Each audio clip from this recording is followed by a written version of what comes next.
Okay. Hey, Lynn, thanks for joining us today. I'm so excited to be here. Thank you. We would love, or I would love to hear a little bit about your journey to Retreat House and your current relationship with that community. Well, I came across it kind of by accident. I was planning to do a pilgrimage, and I was getting really frustrated at trying to figure out what I should read and what I should do and how I should focus, and I didn't want it to just be taking a long walk. I wanted it to be very meaningful. And so I sent an email out and asked people for a spiritual director, and that's how I ended up at Retreat House. That's where we've been meeting, and I was so excited to find a community that was so open to all different experiences of the holy. Excellent. Tell me about your contribution or your journey to becoming a writer for the Book of Courage. I used to write a lot for a church I used to attend, and I found that I really missed it. And I found a community on Facebook where I could share some of those writings. And so when I got the email about the House of Courage, it just seemed everything clicked together, and the topics really spoke to me, and this essay practically wrote itself. So a little bit of divine inspiration. Absolutely. So what is the name of your contribution for House of Courage? An unexpected gift of pilgrimage. Would you read that writing for us today? Thank you. Kersplash. A moment ago, I was nervous and told my dad that I couldn't swim. And the next moment, he'd throw me in the pool without a life jacket or the inflated arm floaties that I usually had.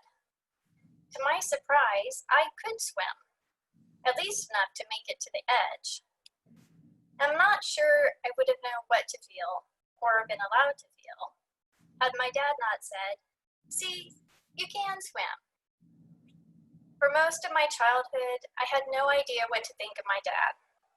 He was a bully who teased me mercilessly to toughen me up, a taskmaster whose favorite saying was, "He who makes the gold makes the rules." But he also took me on long rides on his motorcycle and stopped at nearly every historic marker. He taught me how to ride a jet ski and how to drive. And he was a great storyteller, especially ghost stories. I wasn't thinking of him or any of this when my friend Serena and I decided to do a pilgrimage from Teotihuacan to the Basilica of the Virgin of Guadalupe in December 2019. 2 years earlier, I visited Teotihuacan and the Basilica for the first time. When I returned, I was very sick.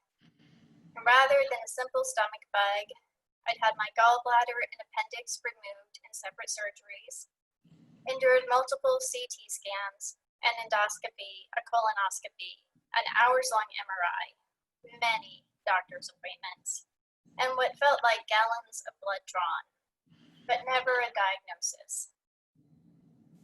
Prayers for a quick healing, a diagnosis, and recovery had not led to any of those things. I gave up the need for answers and instead asked the Virgin Guadalupe to accompany me on this journey, to help me face whatever happened. Her words to Juan Diego, an indigenous man who encountered the Virgin of Guadalupe in December 1531 as he journeyed past this holy spot, eased my anxiousness. Do not fear sickness or anguish. Am I not here who is your mother? Are you not under my protection? Am I not your health? Are you not happily within my fold? What else do you wish? Do not grieve, nor be disturbed by anything. In the following year, I was ready to prepare for the pilgrimage. I studied Spanish and walked for miles and hours, training for the 26-mile journey from Teotihuacan to the Basilica. On those walks, I said the rosary, looked for the holy wherever I went, prayed, and complained. My mind had never had so much time to think. Memories bubbled up along with regrets and failures. I was often distressed at spending miles ruminating on the things I could not change. The day before the pilgrimage, Serena and I traveled to the Pyramid of the Sun in Teotihuacan. From the beginning, I knew I had to return here to do some sort of ritual. Along the way, we stopped at a small florist shop for rose petals. The small Mexican village shop had floral arrangements along one wall and individual flowers in buckets on the other.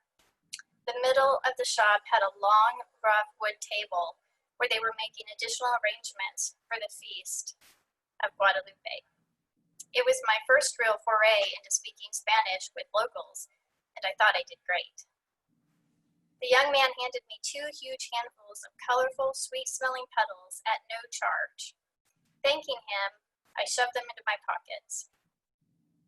Walking into the pyramid complex felt like stepping into a dream. This pyramid had been a part of my thoughts for 2 years, through sickness and into an entirely different life. I was no longer the person who was here before, and I was both thankful and a little sad for shedding that chrysalis. The pebbles and huge slabs that made up the pyramid sparkled in the sun, welcoming me. The weight of her history was palpable, having soaked in the energy of thousands of years of human prayers, wishes, desires, and worship. On the shady side of the base, Serena and I paused a moment. The air was warm and still, too early yet for the constant hawking of goods by the vendors, though a few demonstrated their whistles, which sounded like jaguar roars.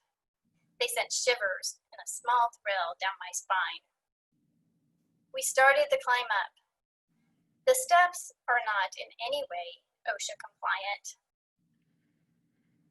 Last time I'd struggled with the climb. Now I was buoyed by the energy of completing this journey. Walking around the first level, I said prayers of thanks for all the gifts of the last 2 years. Because of that experience, I had grown spiritually, not only more contemplative, but also so much more accepting of myself and my limits, more willing to stay in the mystery rather than accepting the answer I most agreed with that day. Up again and around the second level of the pyramid, I took out the list of people who had asked for prayers, and some who didn't, but were included anyway, and began praying. Just past the second corner in the east, a prayer to release my deceased father from anything holding him back from moving on came to me, as unexpected and unplanned as being thrown into the pool. But unlike that childhood memory of my father, I felt such a peace releasing him from any of my anger or resentment that kept even a part of him tethered here. I prayed for other spirits who also suffered from such tethers to be released. With such a weight lifted from me, I felt I could practically fly around the pyramid. I'd carried it for so long that I'd forgotten it was there, and wanting to keep my dad close so he could feel the full force of my emotions wasn't helping me either. For a brief moment, another part of me asked, does this mean we forgive him? Are we letting this go entirely? Rather than answer, I brought myself back to the moment, the mystery, the threshold of not yet knowing, but choosing to cross anyway. We found a place at the top of the pyramid facing east, away from other visitors, and I scattered some of the rose petals. We added water from our bottles, and Serena placed her Virgin of Guadalupe necklace. I stood and read a prayer I'd written to thank the Virgin of Guadalupe again, and to close that period of my life that started 2 years ago on that very spot. When we finished, we threw the rose petals all around us and off the side of the pyramid. Perhaps some petals liberated by the spirits who were released earlier. Oh, that's so beautiful. Thank you. Thank you so much. Tell us about your earrings. I want to make Oh, sure to capture that. yeah. Lady The of Virgin Guadalupe. Guadalupe. Yeah. I had wanted a pair since I'd been at the Basilica, and I have a friend who makes earrings, and I mentioned it in passing one day, and she sent them to me a couple of months later. And I wore them all the way on the pilgrimage, the whole 26 miles from Teotihuacan to the Basilica. I'm honored that you wore them today. And I'm just hearing the word unexpected rose petals, that they were a gift. The earrings were unexpected petals. Yeah. That was really gorgeous, Lynn. Thank you. Thank you. What message of courage might you have for the retreat house community or anyone who might come across this interview? It could be in general or the message of courage from your essay.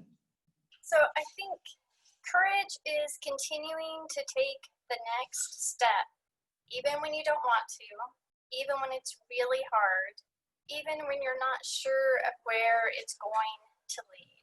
Just take the next step and expect the unexpected, because that's how the Holy